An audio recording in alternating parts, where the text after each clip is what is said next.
It seemed my mother-in-law had somehow caught wind that we had bought a house. Out of nowhere, she called with a shocking proposal, and I could hear my sister-in-law's laughter in the background. My mother-in-law excitedly suggested moving in with us. Does she really think I wouldn't notice her laughter?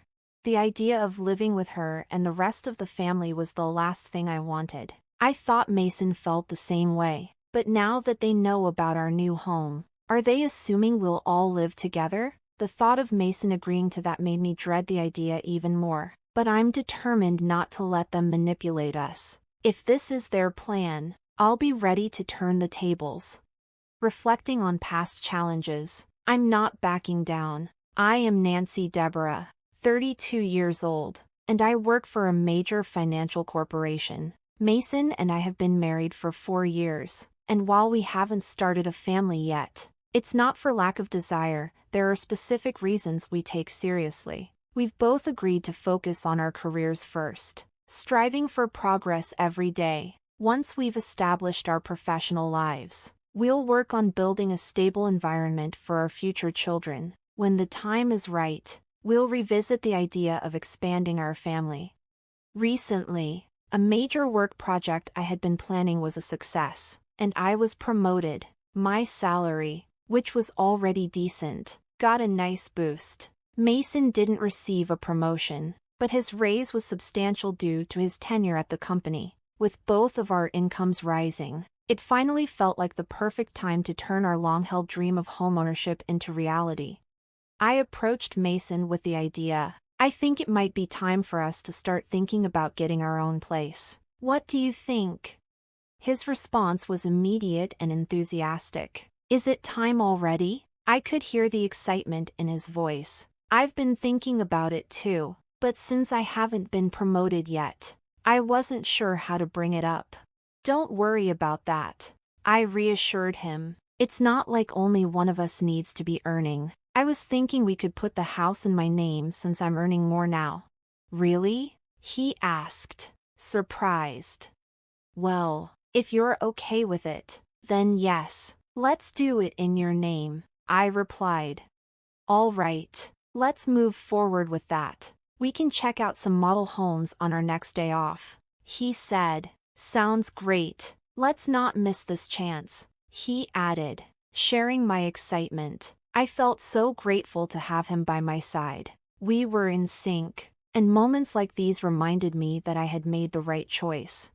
The following week, we kept our appointment to view model homes. We toured different designs and started imagining what our own home could look like. Over the weekends, we began sketching simple floor plans and researching online. During a visit to a construction company, they recommended we take an active role in designing the house, rather than leaving everything to them. So it truly reflected our personalities. While we both loved the idea, we admitted our knowledge of architecture was limited, but we were eager to learn.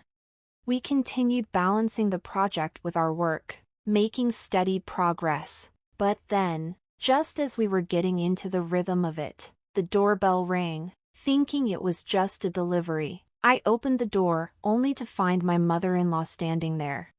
Mom, what brings you here so suddenly? I asked, already bracing myself for whatever surprise she had in store. Without a word, she slipped off her shoes and made herself at home. Hearing her, Mason came out equally surprised. Mom, what's up? He asked. Didn't Nancy tell you? She replied, looking slightly puzzled. I spoke to her about it over the phone a little while ago. Mason turned to me, confused. Maybe Nancy forgot to mention it. That's not true, Mom, I quickly interjected. It's not forgetfulness, I've just been incredibly busy with work. I'm juggling both my job and household responsibilities, so my mind's constantly buzzing with tasks. Oh, you're such a thoughtful person, Mason, she said warmly. Your late father would have been so proud of how you support Nancy. I nodded, not entirely comfortable with the compliment, but Mason smiled. Then she pulled a travel brochure from her bag, spreading it out on the table and pointing to a page marked with a post-it note. Listen, Mason, she said with a content smile. I've always dreamed of seeing Niagara Falls. Would you take me there? Mason and I stared at her, speechless. Our mouths hung open as she continued, not missing a beat. Come on, Mason. Think of it as an act of filial piety, she urged. Mason, still flustered, finally managed to speak. Wait a minute, Mom. This is a bit sudden. You're springing a trip on us? Oh, you could come too, Nancy, she added casually. I was thinking of asking Anna, but if Mason's coming, we could make it a family trip. Anna? Mason asked, confused. What are you talking about? Nancy is here. I can't just take time off work, I explained, and it feels weird to finance a trip for you and my sister. That's not weird at all, his mother countered swiftly. Spending money on family is a wonderful thing, don't you think? She turned to me for support, clearly expecting me to agree. Though taken aback, I stood my ground. Spending your own money on family is fine, but imposing it on others is different. Her tone shifted immediately. What do you mean by that? Are you suggesting I'm trying to extort travel expenses from Mason? Her voice was laced with indignation. I tried to clarify, not wanting to sound too harsh. I didn't mean it like that, but it did seem like you were expecting us to cover the trip. Her expression darkened. That's terrible, Nancy. I had no such intention, she exclaimed, clearly upset. You're making me out to be the villain in front of Mason. I didn't mean to call you a villain, I quickly reassured her, trying to ease the tension. I just wanted to clarify. I was simply responding truthfully to your question. Okay, there's no need for excuses, my mother-in-law said, her eyes narrowing with an icy glare. Why are you so heartless? You must not like me, do you? She accused. This wasn't the first time this kind of situation had unfolded. Every time she visited, there was always a reason to ask for money, which she would squander. Often with Anna, Mason's sister, the idea of supporting family seemed noble at first, but it felt more like manipulation and expectation that we would always provide. When Mason, out of kindness, gave them money, I began feeling uncomfortable with his mother and sister's constant demands. Mason once confided in me that after his father passed away when he was in high school, his mother and sister became incredibly selfish. His father had managed their finances carefully, but without him, there was no one to keep track of their spending. They'd recklessly used up the life insurance money, and Anna's part-time job didn't help ease their precarious financial situation. They often showed up at our door, claiming life was tough, subtly hinting they needed money from Mason. Before I married Mason, he was constantly at his mother's mercy, caught in a cycle of dependency. But since we've been married, he's started seeing their true colors. Though they frequently asked for money, he had been consciously refusing and even started asserting himself more, especially when his mother made spiteful comments about me. Like you don't like me, do you? Or why should I be nice to such an uncharming daughter-in-law? You don't have to take her side. You know, his mother said, shocked. What do you mean? I think you're in the wrong here, Mom, Mason said firmly. That's so unfair, she retorted, her voice full of indignation. Surely, Nancy must have poisoned your mind against me. Poor thing. You were such a kind child before you got married. Mason remained steadfast. I'm not saying this because of Nancy. I'm saying it because I truly believe it. His mother, clearly taken aback by his firm stance, was not used to being contradicted. Frustrated, she bit her lower lip before muttering, "Fine," and storming out.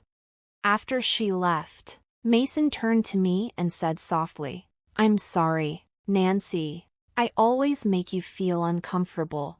"It's okay," I reassured him. "You stood up for us this time." I smiled at him, trying to ease the tension. Once we build our own home, we'll be farther away. Maybe then we can minimize our interactions with your mom and sister. Mason agreed, sounding genuinely grateful. That would be a relief. The location we were considering for our new house was significantly farther from our current apartment, but it would make our commutes easier. Our apartment was only 4 train stations away from Mason's parents' house, but the new house was 3 times farther and required several transfers. It was a complicated route, so unless we gave them the address, it was unlikely they'd be able to find it. This move seemed like the perfect opportunity to distance ourselves from the constant, often uncomfortable, family interactions. We submitted our floor plan ideas to the construction company, and 3 months later, construction began. About 8 months after that, our $800,000 dream home was completed. We managed to carve out some time from our busy schedules to pack a few days before the move. Then, in the midst of packing, I received a call from my mother-in-law. I put her on speakerphone while I continued packing. "Hello," I greeted her. "When are you moving? You bought a house, right? I want to live with you," she blurted out, her voice unusually high-pitched, catching me off guard. In the background, I could hear Anna, my sister-in-law, chuckling. "That's great. We can make Nancy work for us every day." "Mom, you came up with a good idea," Anna snickered. Do they think I can't hear them? It was clear they were planning to freeload off our move, imagining an easy life at our expense. Honestly, I had no intention of living with them, and I knew Mason felt the same way. But talking about our new house with them might have given them the impression that we'd all be living together. The thought of Mason colluding with them worried me, but I was determined not to let them manipulate us. If this was their plan, I had to stay one step ahead. I informed them of our moving date, and immediately, my mother-in-law and Anna responded with their demands. "We'll come to your apartment in the afternoon that day. Take us with you in the car, and arrange the movers for us too," they demanded before hanging up. Of course, I had no intention of fulfilling their requests. Before I could discuss this with Mason, I turned around and found him already standing there. "Was that Mom on the phone just now?" I asked, a bit caught off guard by his presence. "I was about to take a break and talk to you about this," he said. "I didn't mean to cause any tension. I'm sorry." "Why did you tell your mother about our new home?" I asked, genuinely surprised.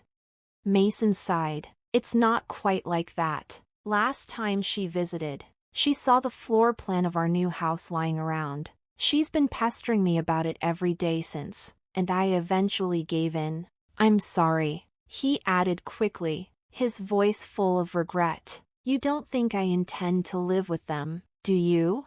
"Of course not," I reassured him. Seeing the genuine concern in his eyes after hearing that phone call. But after reflecting on it, I said, "I think it's better if we cut ties with them. It's just too much."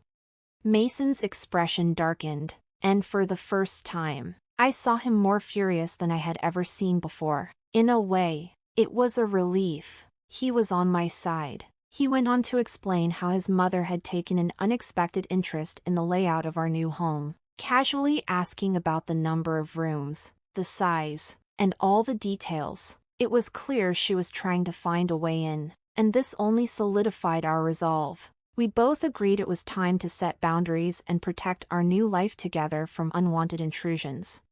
I had reached my limit with his mother's overbearing behavior. She had caused enough chaos in our lives, and it was finally time to turn the page. We were ready to settle this issue once and for all. The day of the move arrived, and Mason and I arranged for the movers to transport our belongings in the morning before heading to our new home. By the time we finished unloading and arranging everything, it was already past 2 p.m. We sat down to take a break, and that's when we checked our phones, only to find dozens of missed calls from my mother-in-law. "She called me too," Mason said, his voice tinged with exhaustion. Just then, like clockwork, the phone rang again. I answered, leaving the speakerphone on. "Hello," I said. "Nancy, where are you? I told you I'd be at the apartment this afternoon," she snapped. "Yes, you did say that," I replied, keeping my tone calm. "So, what can I do for you?" "What do you mean? You didn't arrange for the movers? I've been waiting at home, and not a single truck has shown up. I had to come to your apartment myself," she fumed. "Well, that's too bad," I said coolly. "You know I didn't arrange for any movers." "What? That's not the agreement. Where is your new house?" she demanded, flustered. "Do you really think I'd tell you?" I retorted firmly. There was a stunned silence on the other end. I could almost hear her processing the fact that things had changed. She probably thought that as long as Mason was involved, she could manipulate the situation to her favor. But Mason had changed. He was now firmly by my side. I took a deep breath, my frustration building, and continued. "Just so you know, neither Mason nor I have any intention of living with you two. From now on, please stay out of our lives." "What are you saying?" she shrieked. "Your opinion doesn't matter. It's up to Mason to decide." "At least tell me where the new house is," she demanded, her voice growing shrill.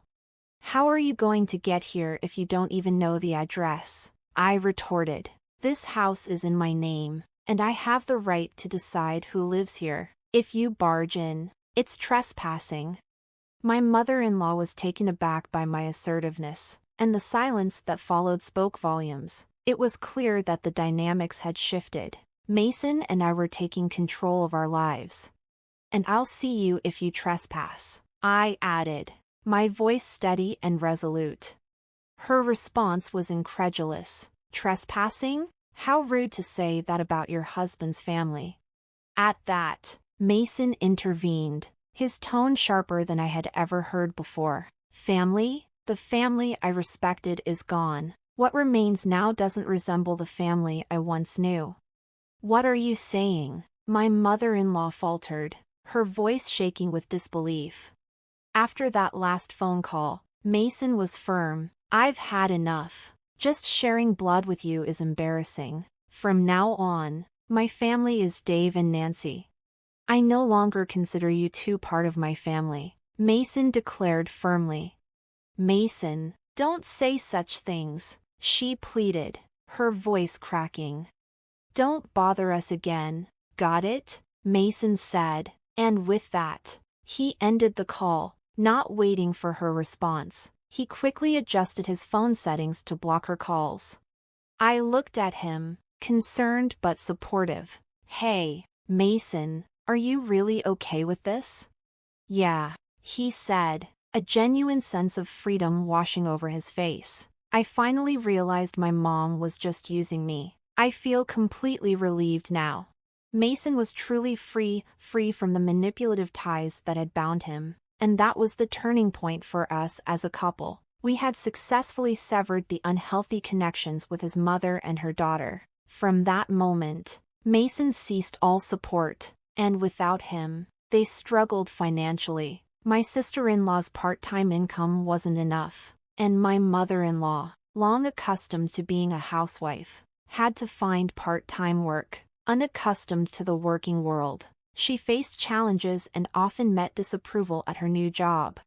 Meanwhile, Mason and I enjoyed a peaceful life in our new home. There were no more unexpected visits from my mother-in-law. Our lives were stress-free, and for the first time in a long time, we truly felt at ease. I'm endlessly grateful to Mason for believing in me and for his courage in cutting ties with his toxic relatives. Whatever challenges may come our way in the future, I know Mason and I will support each other and navigate life together as a united team.